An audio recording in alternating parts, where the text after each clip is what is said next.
Okay, so the third part of today's content will briefly introduce the idea of critically engaging with the very idea of adulthood, and then touch upon Peter Kelly's really important work that talks about the ways that young people are in a position of institutionalised mistrust and are an artefact of expertise, and the way that feeds into systems of control and discipline.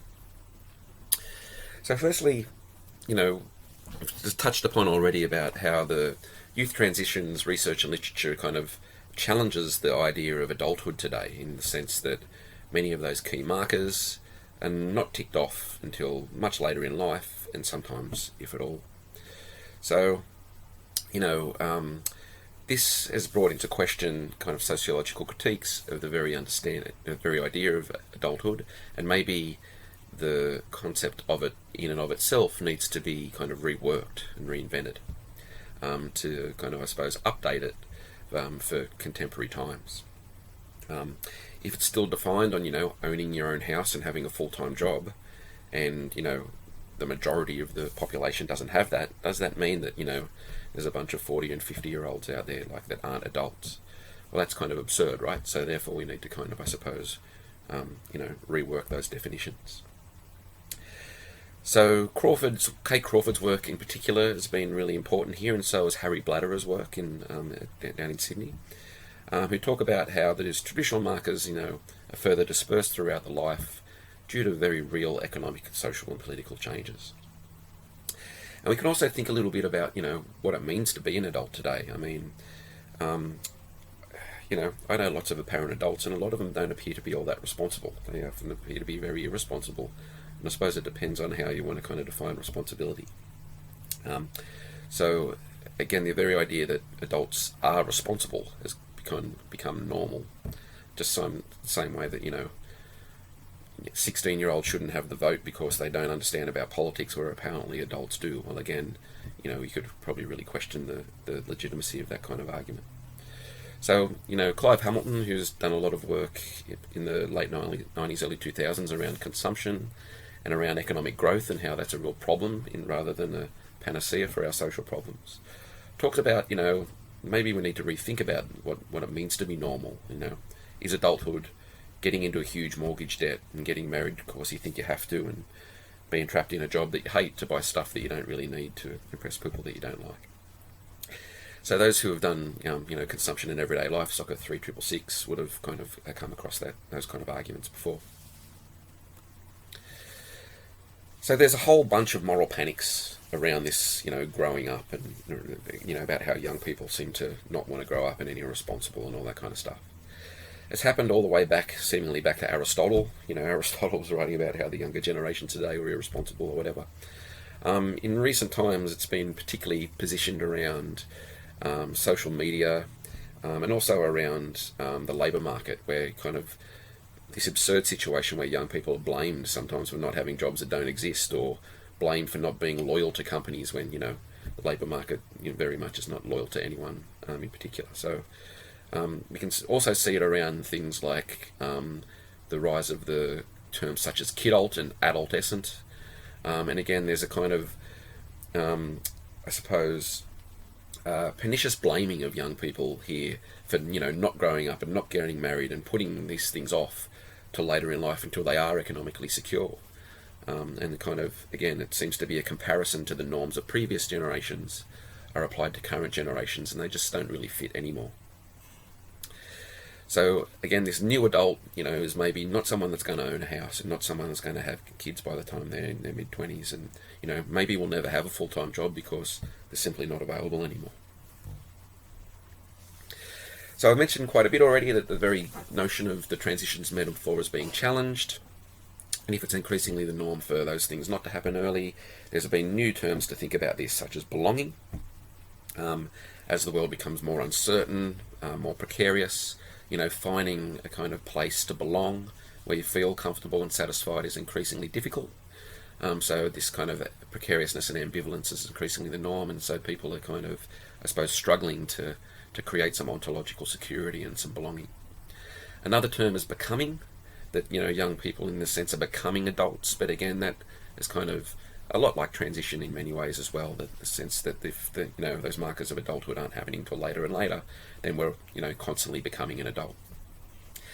That notion also relates to Deleuze, where that Deleuzian process philosophy shows that we never really stop becoming. Even when we get older and older, we're becoming something else constantly. So again, the kind of playoffs between the strengths and negatives of these terms can help us understand different aspects of this transitional period between child and adult, and the reinvention of what it means to be an adult in general. Now, related to these kind of tensions and these moral panics is Peter Kelly's really important work from the late 90s and early 2000s.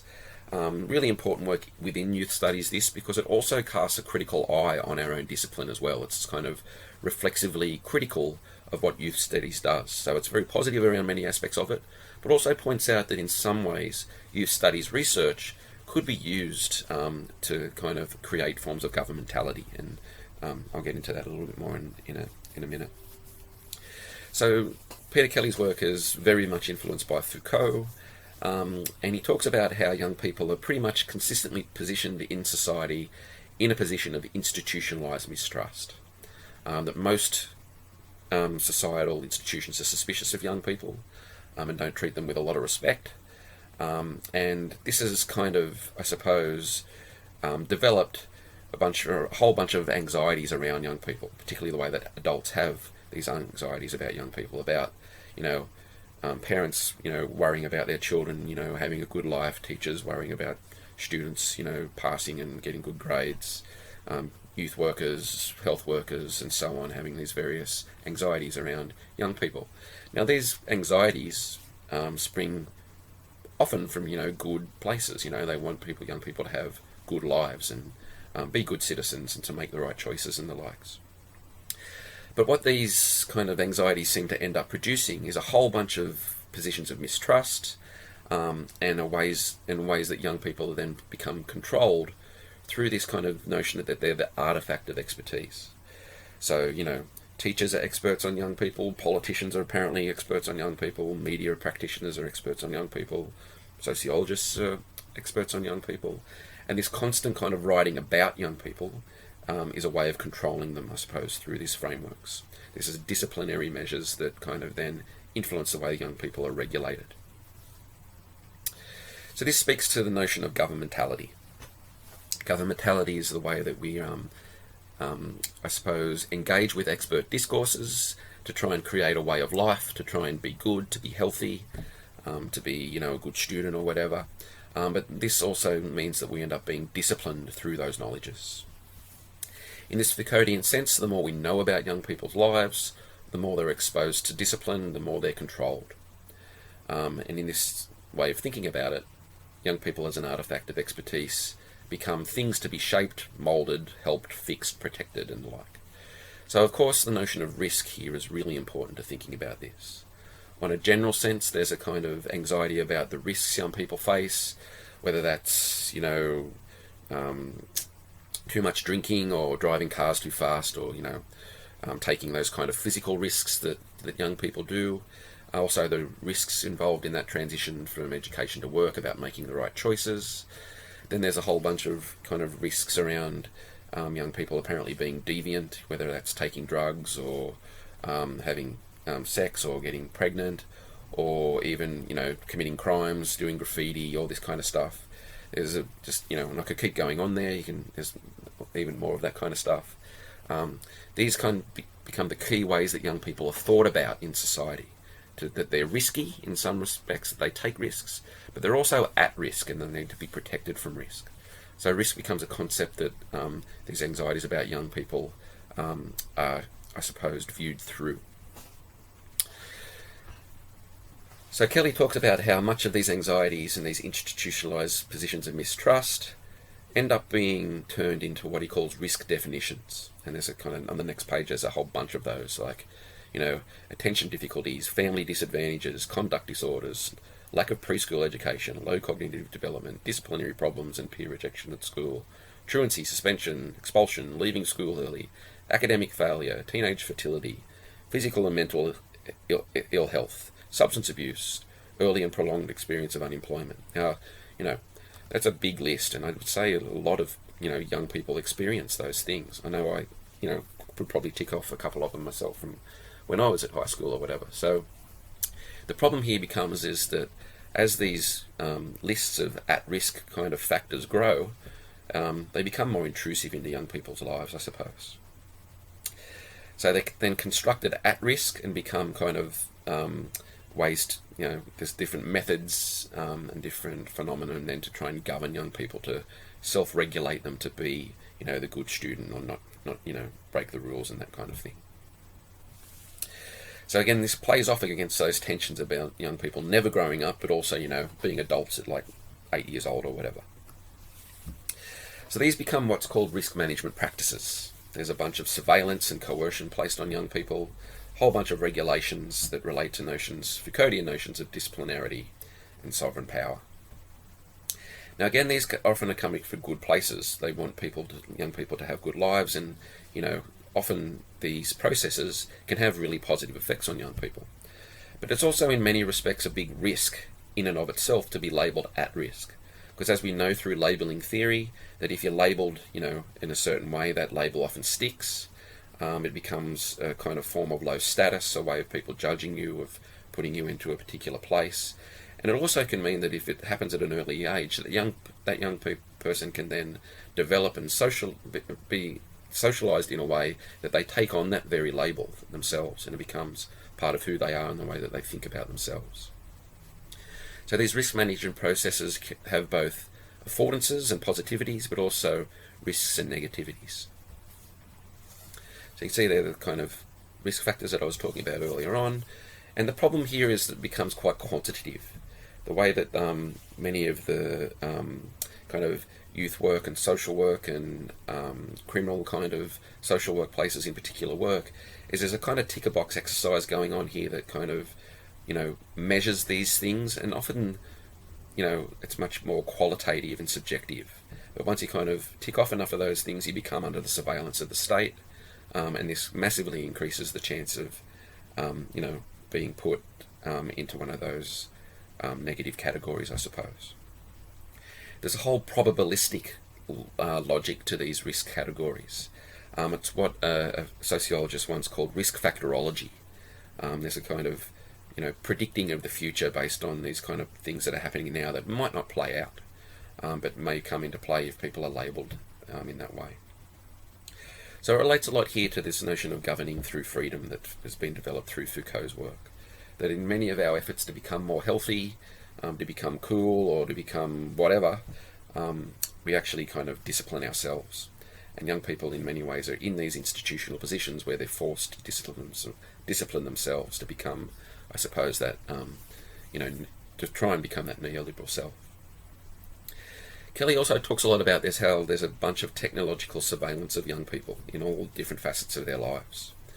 From the increasing presence of police in schools and sniffer dogs at different venues, metal detectors in schools, CCTV cameras, security guards everywhere, to even stuff about, how public spaces managed, around shopping centres where they would play, music that young people hate, or, throughout the 2000s they developed that really high-pitched sound that apparently only young people could hear to kind of drive them away from, gathering in certain areas around shopping centres and stuff like that. And obviously things like social media and mobile phones and stuff like that have increasingly become key technologies of the self when it comes to young people. There's some really good studies that show how parents try and use mobile phones, for instance, as a digital leash to try and keep track of their kids or whatever, but then the kids find all kinds of really interesting and savvy ways to try and avoid that surveillance. So these kind of risks become things to be managed, and what then sometimes happens is the young person is pathologized as being dangerous. And this is, again, a real problem for those individuals that are put in those situations, even if it's largely done out of a kind of motivation for helping them. So there's a lot more employment these days in things like youth work and truant officers and stuff like that. So there's a kind of weird hypocrisy here with governments talking about, don't wanting to spend lots of money on social institutions, but they're spending more and more money on that stuff than ever before, but closing down things like youth venues and stuff like that actually give young people productive things to do. And so there's a kind of, again, a kind of hypocrisy going on with the way that state money is spent around these things. Much of this speaks back to those tensions that I was talking about that older people tend to have about young people, and we'll talk about this through the notion of moral panic later on in the course. But overall, this kind of analysis shows how there's various institutional discourses that attempt to kind of mould young people in very specific ways to make them into trying neoliberal consumers and citizens. In this sense, young people are seen as artefacts of expertise, constantly in positions of institutionalised mistrust. And of course, when it comes to the sociological analysis of these things, we can see that people, from different class backgrounds, from different race and ethnicity backgrounds, and, notions of gender and sexuality in particular, expose people to very different risks at different times in their lives. And in particular, working class, Indigenous and migrant backgrounds face, an increasing amount of risks, more so than, upper middle class white people in particular. And we'll look at aspects of that again throughout the course. Okay, I'm going to leave it there. That's been a kind of really broad introduction to the course material. And then throughout the rest of the course, we'll look at more specific things, often in case study forms, and bring through different sociological concepts to do that as well. Thanks.